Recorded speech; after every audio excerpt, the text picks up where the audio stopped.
Whew, new office. I will zoom this in, still a bit messy. There we go, that's better. If you're a surfer and you've been following news recently, you know that Rip Curl has messed up big time, alienating pretty much all their client base in 2 moves.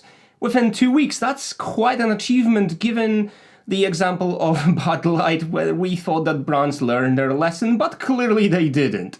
It actually started a bit earlier. If you're familiar with Bethany Hamilton, she's one of the most famous women surfers in the industry. She's been with Rip Curl for over 20 years. Now, when WSL is the World Surfing League, when they announced that transgender athletes can compete in women category, she was quite clearly and obviously upset about this. She put up a post on Instagram saying that she will not compete against biological males because of obvious physical differences. I personally won't be competing in or supporting the World Surf League if this rule remains. Thought we're past that already. There's loads of organizations, including the Olympics Committee, you've got the English Swimming, you've got the World Athletics, who say that transgender athletes can compete in open category, but they can't compete against women purely because of the difference in physique. And for people who are saying there isn't one, I would love to see Holly Holm competing against John Jones in a cage fight. Both absolutely fantastic athletes, both at the top of their game in their respective sex categories. But if you mix them together, John Jones would make a mince pie out of Holly purely because he's built like a tank. He's built like a bloke, big muscles, dense bones, and holy shit, even after years of any kind of a hormone treatment, he would still have a massive physical advantage. We've seen the same with Leah Thomas. She not only won in her category, she obliterated other girls.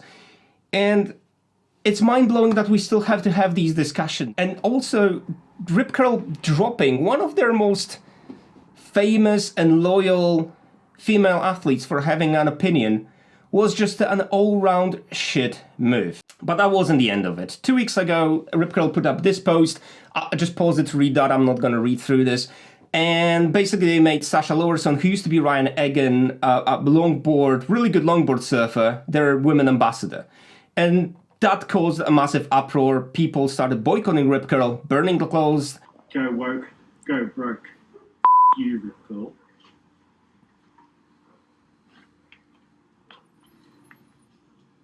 Chucking Rip Curl wetsuits, you know, it was the whole mayhem around this. And then Rip Curl decided to backtrack with this statement, which again paused to read, and they upset the other side.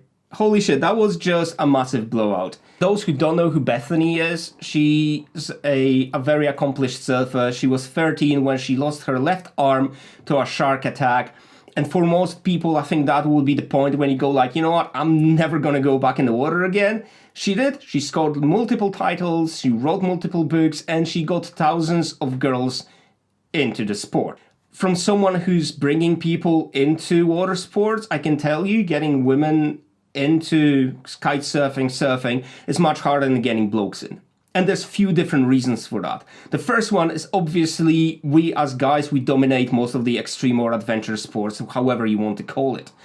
So there's clear like first barrier of entry there. The second one, and this is the bullshit one, is the fact that there's unrealistic body image of people who do sports, okay? If you look at any catalog, both for guys and the girls, everyone's ripped. You know, the guys have their six-pack stretching up to their foreheads.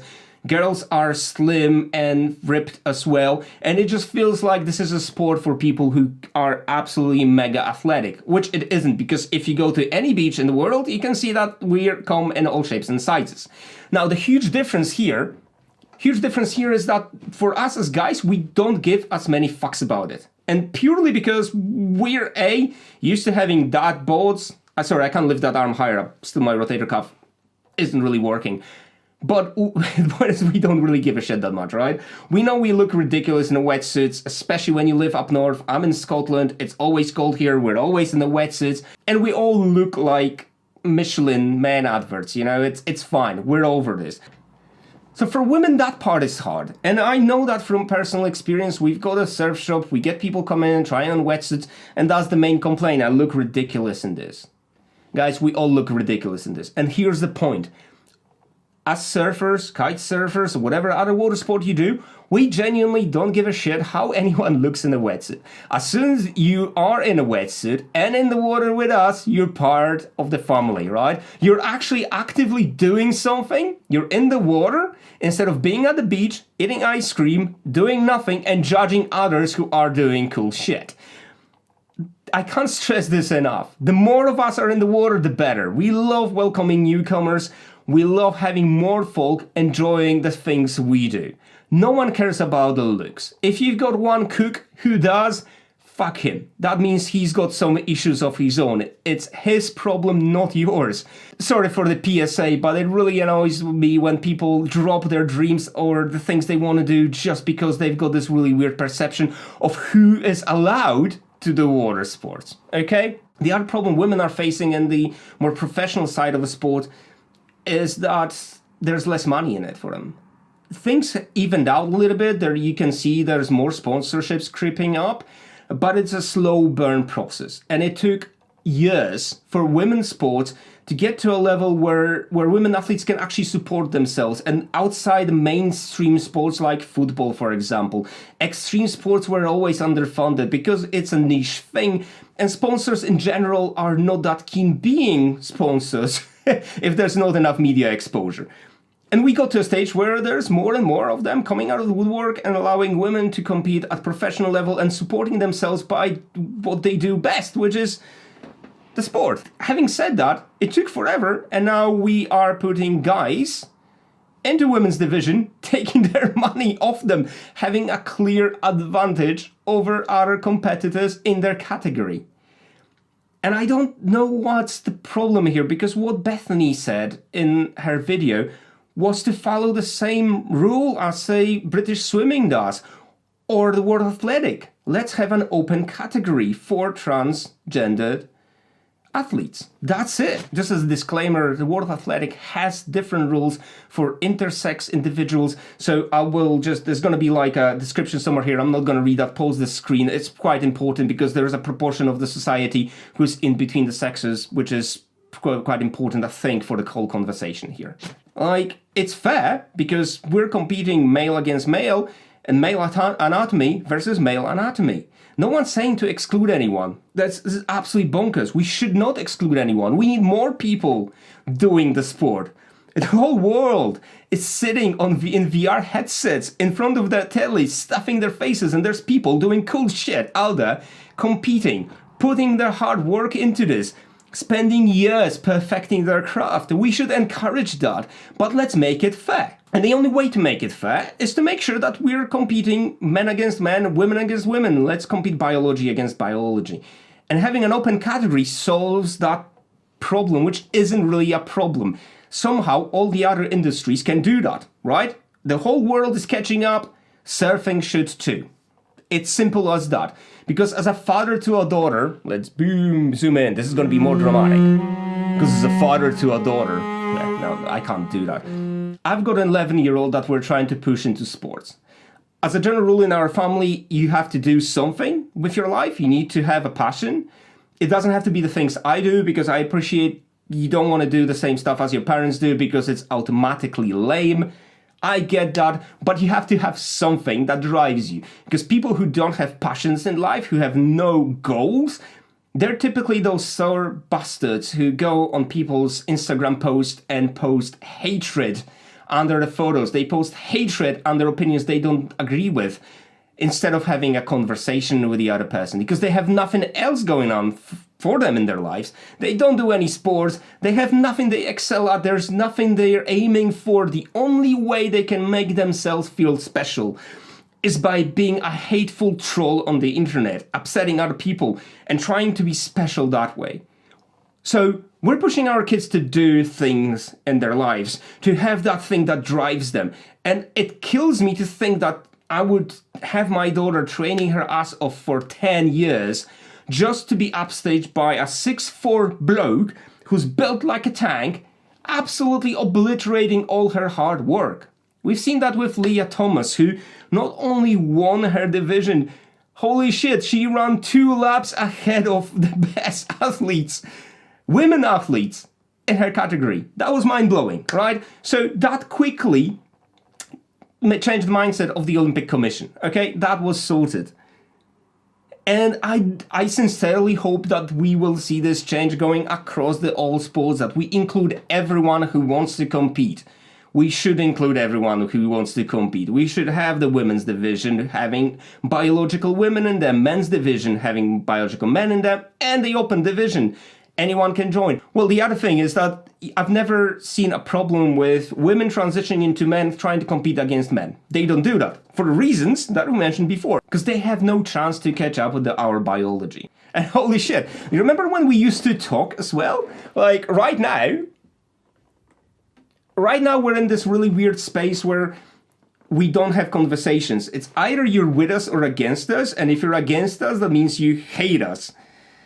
Fuck, no one hates anyone. We forgot how to communicate. We forgot how to talk with each other.